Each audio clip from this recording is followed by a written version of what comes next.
Yo, YouTube, what's going on? It's your boy, SalvationsElite. We are back with another video, guys, and today we're doing Learn from the Pros, some search and destroy action from CDL London. Obviously, throughout the event, the Huntsmen put on a show, so I thought it would only be fitting to talk some Huntsmen search and destroy. So without further ado, let's get right into it. So this is their Game 5 map versus Paris in the semifinals of London.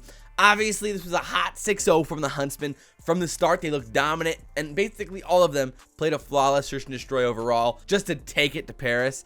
And so we're going to go over it today. So for those of you who are new around here, we're going to go through the clips, talk about them one by one, and figure out what we can learn about how to play search and destroy from the pros themselves. So on Arklov, of course, there's a lot of different ways to play this map. I mean, you can play slow, you can play fast, you can overload one bomb or the other, you can try to push through mid or hit a hard flank on defense or something like that. There's a lot of different ways to play Arklov, which is why it's a pretty fun, interesting map overall. The first example that comes in the first round is how well the Huntsmen use their nades and coordinate their nades to nade the bomb planner here. All these nades and stuns come flying in, coordinated by the Huntsmen to get information and to potentially get a pick, which is exactly what ends up happening, obviously. At some point, they get a hit marker on bomb, which then they coordinate like, yo, I got a hit marker on bomb, someone else nade it. So in comes Formal's nade to nade Zed off the bomb and get the early pick. Obviously, a really good play, gives them the leg up in the round and allows them to win the round as a whole. So let's watch the clip real quick. Sniper in hand. Let's see if maybe the first blood could come for Kismet. A little more aggressive, of course. Zed does have bomb in hand, and there's the nade. Formal finds first blood for Chicago.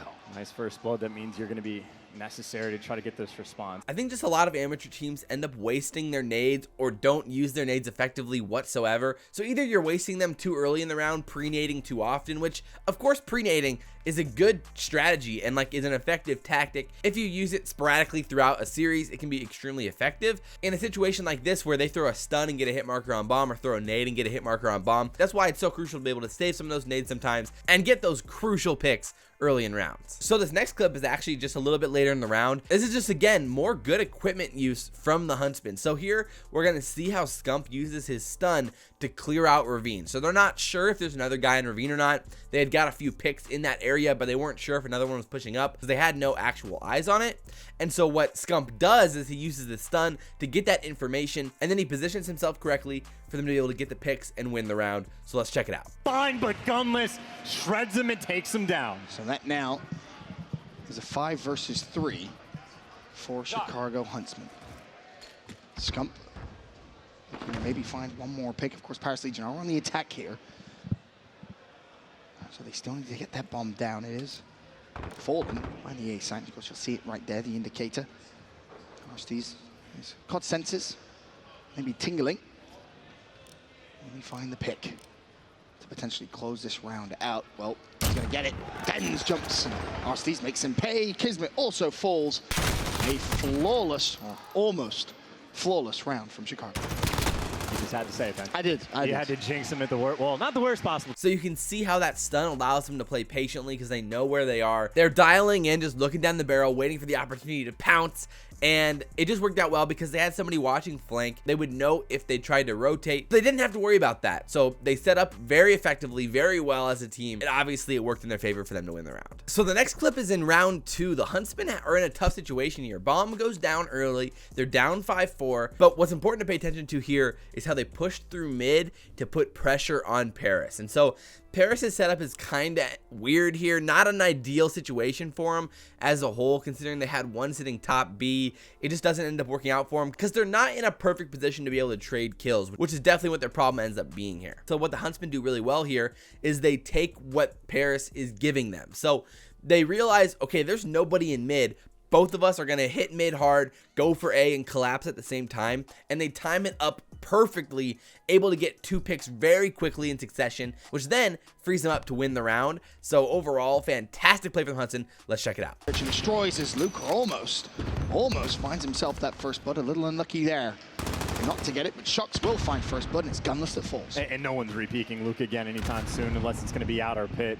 Shocks with that first gunfight, well, wins one. And if anyone peeks now, Arcitys, well, has outer pit under lock and key. As soon as you get that control, the control of vision, it's so important. But on the flip side, if you're Paris Legion, you don't necessarily need to challenge as well. That's about as free a kill as Scump's ever going to get in his career. And oh! There's number 2. Kismet does find one as he hits the flank. So you can see how that coordinated push allows Scump to narrow down where these guys have to be. If they knew that 2 were back ravine, either one had to been pushed up on bomb or on hill, or he was back in Grandma's. So he checks all of them and is able to find both, and then eventually the Huntsmen win the round. So fantastic stuff overall from Chicago, and not a good setup from Paris there. Because they had someone hitting the far flank, they knew that nobody was in field. So for that situation, for the Paris player who's inside B, really should either be fully watching that mid push or push up into mid to kind of get some interesting positioning and intel in that situation. But Paris got caught in a situation that was extremely difficult for them to trade the kills, and that's what ends up costing them in the end, and it's kind of a theme throughout this whole game. So the next thing is a real quick, another example of a good double nade here. They have intel, or they have an idea that one of the Paris players might be in statue here in mid. So Envoy throws 1 nade, and then it's followed up by 2 more nades from the Huntsman. Scump is the one that ends up getting the kill. So they really coordinate those nades. They're nading those things from back A, from back behind B. They're really tossing and heaving these nades, which makes it even more impressive. So let's check it out. So difficult. You're not only relying on just finding a pick if you are in the 3v5, but then you have to follow it up with potentially another one relatively quickly just to level the playing field. And then, of course, you have to plant the bomb if you want Paris Legion. So not an easy challenge. As well, they get the information on Luca, and Scump launches the nade out.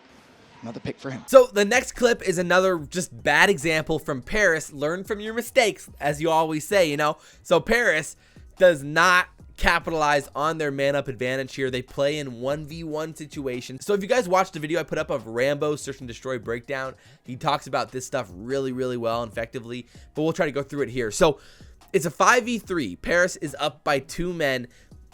All they have to do is play for trades. If they trade each other's deaths and kills, they're going to win the round. The problem is that they position themselves in ways that are very difficult for their teammates to trade. Let's just watch it first. Pay attention to how bad the angles are, and pay attention to how Paris is unable to trade each other's deaths, which is exactly what gets him in trouble in this round. Exact same play. Well, Luca will find the snipe, so no donut for him. It's his first kill. Formal tries to take the fight. Unsuccessfully. Scump, that's about another free kill. Checks the same spot where he got the double kill a few rounds prior. Double not there this time. Now, the 4 versus 3. Still advantage Paris Legion. Time ticking. Chicago need to plant that bomb, and they've dedicated themselves over towards A, but Dens with the pick on towards Formal might be just enough to secure this round, if, of course, they can deal with Scump. Looking for a kill, and Gunless is towards the bomb, but he doesn't want to plant it yet. You need to find some picks. He's able to spot the second player as well to reach out. Gets the headshot, and no trades are in. Now, just get the bomb down. It already is. He's got the bomb planted. He got a 2v2. And he has the cross. He's in the perfect spot. At 10-1, Scump is taking over Game 5. Finally, Den shuts him down. It's a 1v1. Gunless is there. The first pick that Scump gets, again, an untradeable kill. Nobody was set up there to be able to have a chance to trade that out. So what should have happened is they should have repositioned to back behind Ravine, behind the half wall there, so that if he peeks, then you 100% are able to trade the kill. Instead, he tries to position in a cute way, play some off angle, but Scump beams him there, and it just truly is a free kill for Scump. And then on the next challenge from Scump in the 2-piece, another situation where it's very difficult to trade that kill because Scump jumps out, gets one, then gets right back into cover. And if the person who's top hostile isn't actually looking there directly, they may not be able to snap on them in time. So again, in a situation where you're just looking at that long angle of sight, if you get picked, you have to know that your teammate will be able to easily trade it out, and that just wasn't the case. So again, the Huntsmen quickly even the odds and then go on to win the round. When you're playing against a team that has the slaying power like the Huntsmen, you have to outsmart them and outposition them to win, and Paris just was not doing that in this match. So the second to last clip is just some incredible patience from Arcitys here. The Huntsmen are set up. They're in that 3v3. They're bunkered down, and Arcitys is just waiting, playing incredibly patient. He's not over peeking, and that's usually a big problem for snipers. They get impatient. They try to shoulder peek something they shouldn't, and then get picked for an unnecessary reason, where if they would have just kept staying, watching this certain angle, they would have been in a way better spot. So again, Arcitys is communicating with his teammates here like, yo, I'm just watching back broken, back red. I don't have ravine, so somebody has to pick up my ravine because I'm not gonna be able to watch it. And so that's what the Huntsmen do. Obviously the pick goes down, so it doesn't work out, but again, let's just watch this full clip and then we can talk about it again. Arcitys is playing so patiently. So the trade comes through. 3v3. Make sure you move closer to your screens, catch all this action. Pit control in the hands of Legion, but Arcitys can tell. Players just behind that wall, not trying to give anything up. And keep in mind, if Scump's alive on the map, well, he just gets taken down as soon as you say it. The biggest sigh of relief. The Legion can breathe, but they still need to convert. Time ticking. Less than 40 seconds left here in round 5. Arcitys with the pick. Now you find yourself a 2v2, and Zed did have bomb. Bear that in mind, so it's going to make Paris Legion's job a little harder. And the stun hit marker is enough for Arcitys to know that that push is definitely coming through. Envoy, of course, is a little worried about mid-map and may actually just try and rotate, but Arcitys isn't missing with a sniper either. Paris Legion, you've been plucked apart here in game 5. So Envoy got put into a tough situation there. He had to watch flank and he had to watch ravine. Again, Arcitys plays incredibly patient, finally peeks hill, gets the pick on hill, and then the stun is what changes the round here. So Arcitys, instead of peeking in ravine, uses his stun to clear out ravine. That gives Envoy the information that, okay, one guy's in ravine, the other one might be back broken. He repositions based off the intel. Because he has dead silence, he knows he should be in a good position to be able to make the play on a bomb planner if that's the case, and that's exactly what happens. Fantastic play for the Huntsmen overall, to play patiently in the 3v3, then to play really patiently in the 2v3. Just overall, beautiful search and destroy. You love to see it. So this final clip in the final round is another example of taking what the defense gives you. So in this situation, the Huntsmen hard hit mid, and what they notice is that there's nobody top B. Doesn't seem to be anybody really watching mid at all, so they hard hit directly into bottom B. They get one pick immediately and then immediately put bomb down. They act on their man advantage, and then Kismet throws a bad nade. It all goes awry, but let's watch it real quick and then we can talk about it right at the end of the video. Scump 11-3. Really, you look at the rest of the stats and they're pretty good as well, but Denz is going to have a lot of work to do early, and Paris is going to try and make the comeback. First blood, but it's a very quick trade from Gunless. Bomb planted. Chicago looking to end this one quickly. Kismet doesn't get his nade through the window, so no one even going to be damaged inside the site. It's going to be a hard one for Legion to retake. 30 seconds. Kismet not going to win the gunfight at Scump in this form. You just can't kill him. Gunless shuts down Luca. Now just 2 players remain. Zed and Shocks for Paris Legion. It's a 2 versus 4 with 20 seconds on the clock.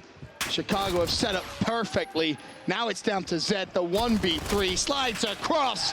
Chicago make a statement in game 5. So this is just a really bad round of search and destroy from Paris. First of all, Denz was in an untradeable situation in bottom B, which again, isn't the worst thing ever. It's a win-win situation for the Huntsmen. You push in there, there's only one guy in bottom B, you push in, you trade him out, you get bombed down immediately, which is fantastic play.